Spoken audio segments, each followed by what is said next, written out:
He shuffled slowly across the cracked pavement, leaning heavily on his cane.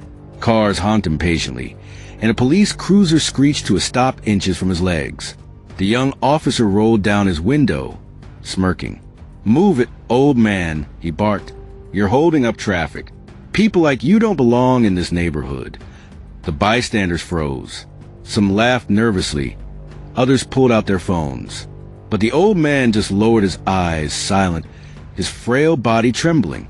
The officer stepped out, slamming the door.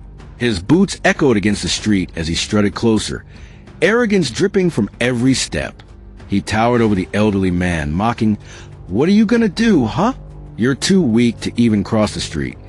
The old man adjusted his grip on his cane. His face, lined with wrinkles, carrying decades of silent endurance, showed no anger, no fear, only patience. And that patience unsettled the officer more than any words could. One young woman in the crowd whispered, "Why is he picking on him? He's just trying to walk." Another man muttered, "This isn't right. Record everything." Cameras lifted higher, lenses pointed directly at the officer. But the officer didn't care. He laughed louder, barking insults. "Nobody's gonna respect you. Old man, not here. You're just another nobody walking where you don't belong." He leaned in close, waiting for a reaction. But instead of breaking, the elderly man finally lifted his head. The old man's eyes, tired yet burning with hidden fire, met the officer's with quiet strength. His voice cracked but carried weight. "Son," he said softly, "I bled on foreign soil so you could wear that badge. I've stood where bullets fell like rain, while men younger than you screamed for their mothers." The officer blinked, confused. The laughter died down. The bystanders leaned in, sensing the shift. "Don't you dare mistake these wrinkles for weakness," the old man continued. The officer scoffed, trying to recover. "Yeah, right. What, you expect me to believe you?" But the old man reached slowly into his jacket pocket. The crowd gasped. The officer's hand flew to his holster. But what emerged was not a weapon. It was a small, velvet box. His hands trembled as he opened it, revealing a shining medal of honor glinting under the sun. Gasps rippled through the crowd. The officer's mocking grin crumbled instantly into silence. The bystanders erupted in murmurs. "That's the Medal of Honor. He's a war hero." Phones zoomed in, capturing every detail. The officer stepped back, his face paling. For the first time, the arrogant smirk was gone. This doesn't mean anything," he stammered, but his voice shook. The old man's eyes never left him. "It means," he said firmly, "that men like me carried this country when it was falling apart. And men like you laugh at the very people who made your freedom possible." The crowd began shouting now. "Show some respect. Apologize." He fought for this country. The officer's authority crumbled under the weight of public outrage. The phones that once filmed his arrogance now broadcast his shame. He glanced around, panicked, but there was nowhere to hide. His uniform no longer gave him power. Every eye was on him, and every eye saw him for what he truly was, a coward in a badge. The old man turned away, beginning to walk again with his cane. His slow, deliberate steps now carried the dignity of a king leaving his throne. But before he could cross, the officer stammered out, "Wait! I didn't know. I didn't mean..."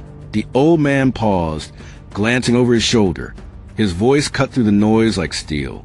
"Respect isn't given because you wear a uniform. Respect is earned by how you treat people, especially those you think are powerless." The officer's face burned red. He opened his mouth to defend himself, but the crowd drowned him out with jeers. The young woman who had filmed everything shouted, "This is going viral tonight." The officer's arrogance had turned into humiliation. His badge nothing but a symbol of hypocrisy. The old man gave one last look, not of anger but of disappointment. It pierced deeper than any insult could. The officer lowered his head, ashamed, his power stripped away. The elderly man crossed the street at last, his cane tapping against the pavement, his back straight with pride. The crowd erupted in cheers, not for his medal, but for his strength, his dignity, his truth. The officer remained frozen, his authority shattered by the weight of his own cruelty.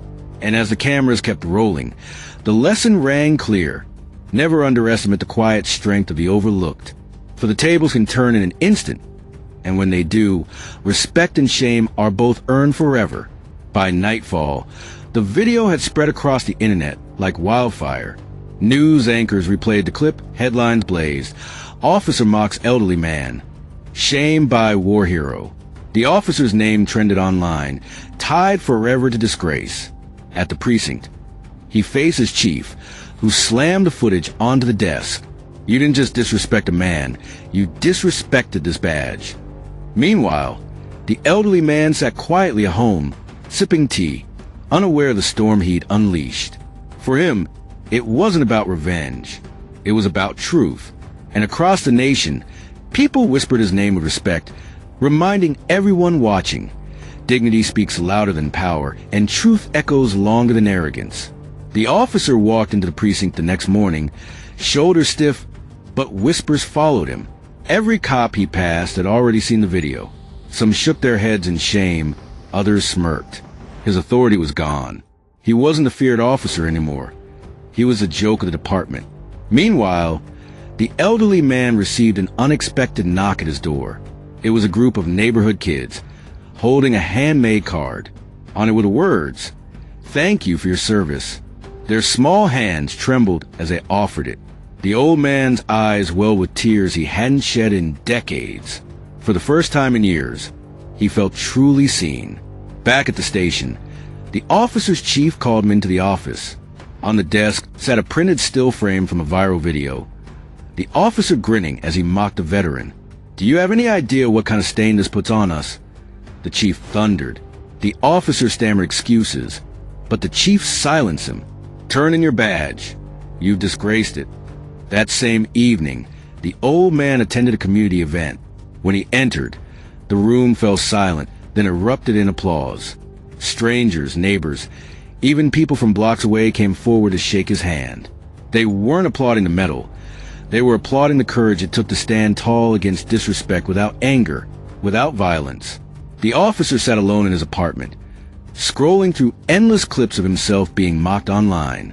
Memes of his smirk and his shocked face flooded the internet. He thought about how quickly power slipped away when the truth came out. For the first time, he felt the sting of humiliation, the same sting he'd inflicted on others for years.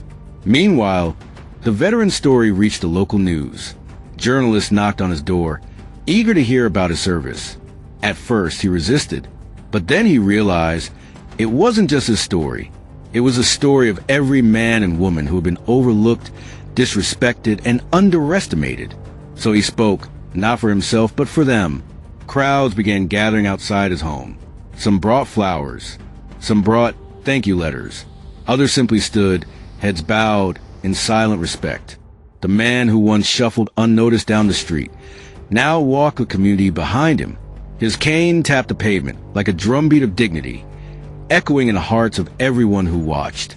The officer tried to return to normal life, but everywhere he went, whispers followed. Parents pulled their children close. Neighbors refused to make eye contact. Respect had left him, and shame clung to him like a shadow. He realized too late that cruelty always circles back, and arrogance always finds its reckoning. One quiet evening, the veteran sat on his porch, watching the sunset. A young boy from the neighborhood approached and asked softly, "Mister, how did you stay so strong when he disrespected you?" The old man smiled, his tired eyes shining with wisdom. "Strength," he said, "isn't in how hard you strike. It's in how steady you stand. And when you stand for what's right, son, the world will rise with you." The boy nodded, carrying that lesson forever. Hit that like button. Subscribe for more stories that matter. And let's keep the conversation going.